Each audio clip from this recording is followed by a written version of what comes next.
The biggest challenge what we face today in the industry is the availability of maize and soybean meal. So how to minimize the usage of this maize and soybean meal? By using alternative raw materials.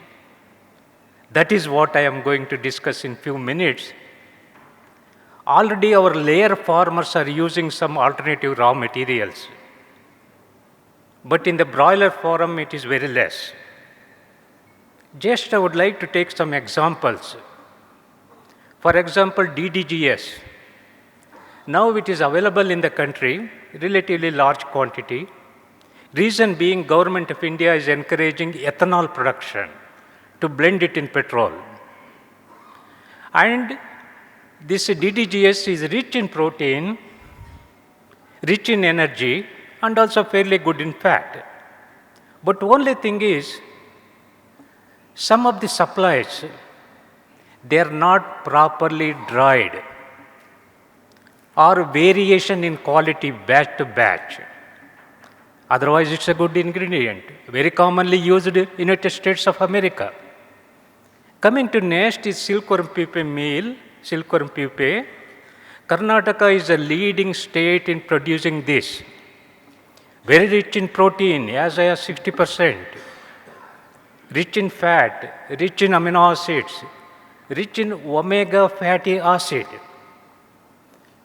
And much of it is going as a waste. Very small quantity is used. Dr. Srinivas is speaking on that. The next one is the insect protein. That black soldier fly larvae, that consumes waste, corporation waste, hotel waste, chicken waste, and grow and produce very good protein as well as fat. So the Anuppa Velusamy is speaking on that. Next one, let us see how much maize and soybean meal we are producing in our country and what is our requirement for the animal industry. If you look at the maize, almost we consume 13-14 million tons of maize alone in the poultry, includes broilers and layers. Almost 50% of what we produce around 27 million tons, 50% of it goes to the poultry. Remaining 50% goes for the cattle, breweries, starch industry, and so on, and some export also. Coming to the soybean meal, the poultry industry consumes more than 50%, close to 60% it consumes what we produce in the country. Of course, some quantity we do export, some we import. Still, overall, if we calculate, there is some shortage, small amount of shortage is there. But only biggest problem is the hoarding. Hoarding is the biggest problem. For example, about 3 days back, Government of India announced import of 5.5 lakh tons of soybean meal. Immediately in the market, there is a drop in 10,000 rupees per ton of soybean meal. Why it is? Because of hoarding. So hoarding also creates shortage. Not only that, there is a good demand for this soybean meal. Look at what is not in the ground, but already sold, what we call it a forward trading. Many of the producers, even for the next year crop, already they have made the booking. So such a demand for soybean meal. So our intention, how to minimize the usage of soybean meal in broiler and layer feed. That is our main intention, and to minimize the pressure on soybean meal. Now this data I have taken from Dr. G.L. Jain, famous geneticist. Look at his comparison, fantastic. What is the price of broiler feed in 1981? 2,200. What is in 2021? 38,000. Am I correct, Sir Kishore Kumar? And look at how many times increase. 16 times, 17 times increase. Compare the broiler price. What was the price in 1981? It was 14. Look at price in 2021, 90 rupees. Only 6-7 times increase. Look at the price of feed, price of the chicken. How we are surviving? Because of better feed conversion ratio. 40 years back, the feed conversion ratio was something like 2.4, 2.5. Now it is 1.5, 1.6. There is a saving of 1 kilo for every kilogram of broiler chicken what you produce. That means for every bird, about 2 to 2.5 kilo. So how many millions of broilers we are having? I think Dr. Vidyasagar Punja Samir is here, he is very good in calculation of this kind of a things. We are close to 10 million tons. If we calculate number of broilers what you produce, how much feed you save per bird, it comes to 10 million saving of feed per year. And what cost? Calculating at 38 rupees per kilo, 38,000 rupees saving per year. So this is at a FCR of 1.5, 1.6. I am sure in due course of time it becomes 1.3, 1.4, even scientists are targeting 1:1. Much more saving. So that is our intention. Improve and reduce the usage of soybean meal, reduce the usage of maize, so that is the target. Here look at it, we do feed formulation. We can do lot of feed formulation depending upon market conditions, producer objectives, availability of the raw materials. The first is reduce the cost of production, that is the main intention. Always we need not go for high energy diets. Low and medium energy diets also absolutely many times they also work well and we save a lot of money. And not only that, sometimes we go for high energy diet thinking that we get better FCR and so on.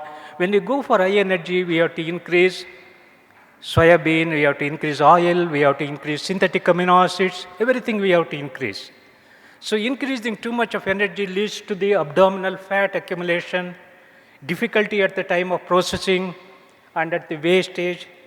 So always high energy may not be economical, we have to look at overall cost, reduce the cost of production or realize more money. That is what our Ashok Kumar sir will tell, even Manjesh Kumar Jadhav.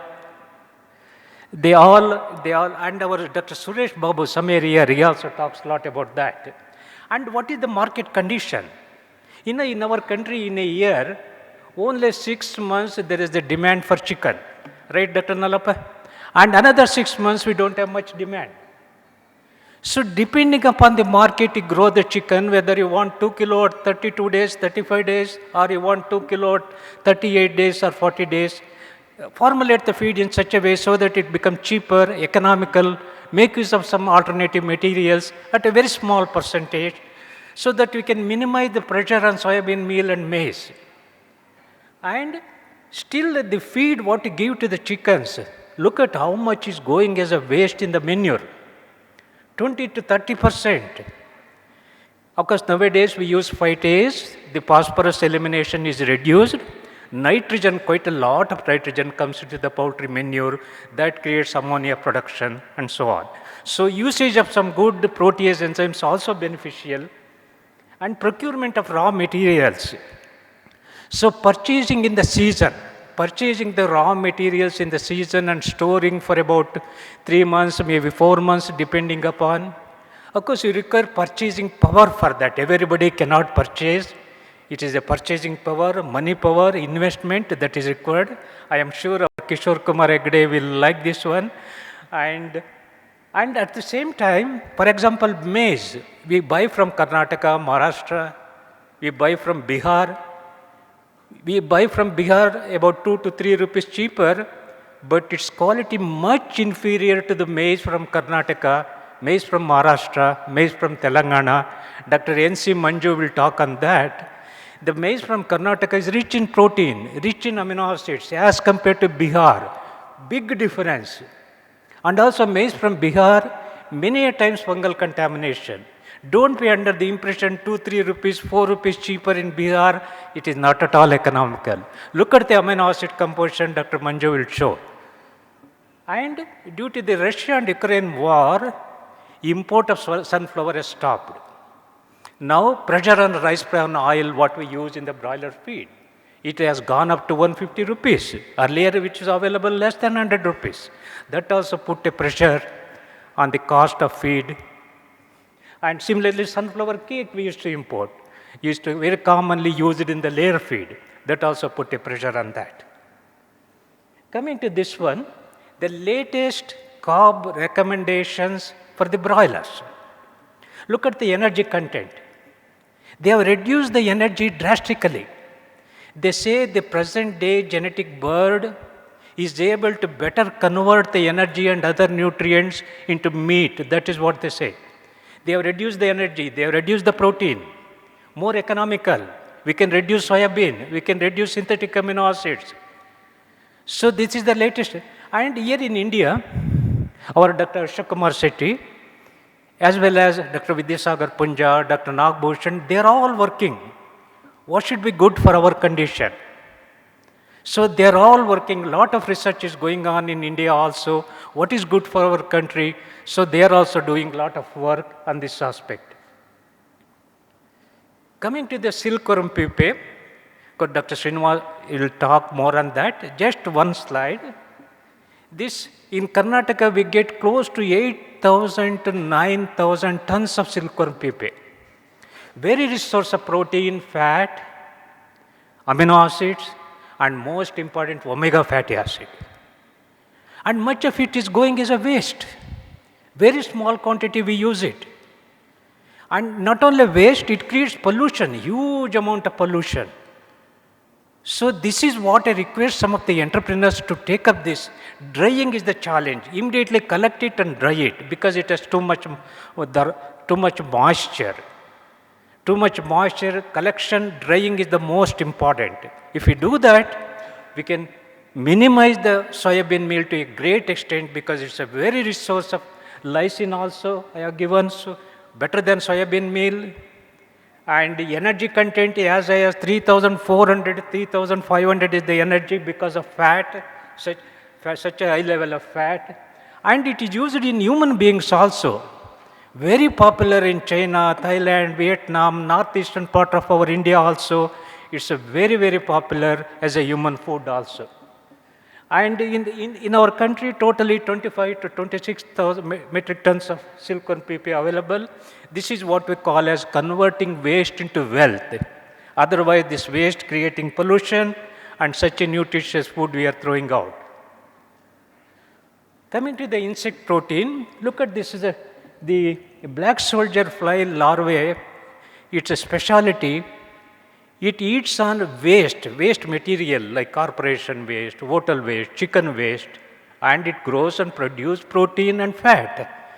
Highly nutritious, and we can replace small quantity of soybean meal. In European countries already it is very common, but in our country it is not economically viable as on today. Once the technology improves, maybe after 5 years, it may be economical. Silkworm pupae, definitely it is economical. Only thing is it has to be dried. That's the only job that is what is required. Here, Anapa Velaswamy from Coimbatore, she is speaking on this. And coming to this chicken waste, Dr. Abhilash is a young veterinarian. He has tied up with the BBMP, Bangalore Bruhat Mahanagara Palike of Bangalore, and they have given permission to collect chicken waste from 1,000 retail shops. They have given permission. So right now he is collecting from 200 chicken outlets and he is preparing poultry byproduct meal. And he is selling to Andhra Pradesh, one company, 2 companies in Chennai. 30 rupees he is selling. He wants to collect from all the 1,000 units very soon. He wants to expand his capacity and collect from all the 1,000 units what BBMP has given permission. So he renders it and sells it.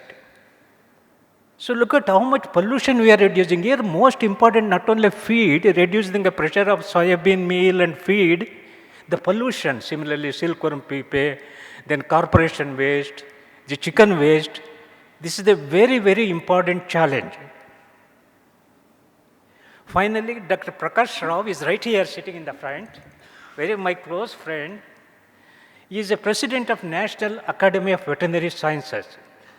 Probably he was the one of the pioneer in what we call in converting the animal waste into feed.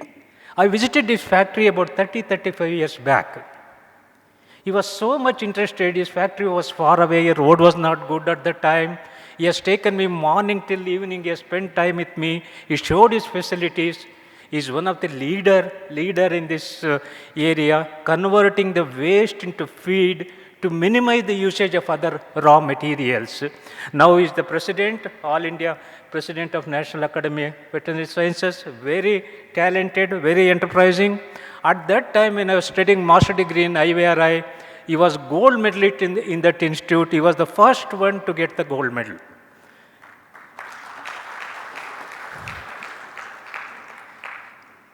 Coming to next, Dr. Selvia Karpagam, right here she is sitting. We say we have to popularize consumption of eggs, chicken meat. She is doing silently so much of work. Silently she is doing so much of work, meeting chief secretary, ministers, so many government officials. Of course, I know her from past few years, Giridhar from NECC. She works with NECC also. They have an organization called Our Food, Our Right. And so much they provide nutritious food. Introducing the eggs in midday meal, they are also mainly responsible in Karnataka. Now in 7 districts they have introduced, they want to extend to all the districts, they are working on that. Very silent worker, she never come up out. Only thing is it appears in the newspaper or television, that is what it is.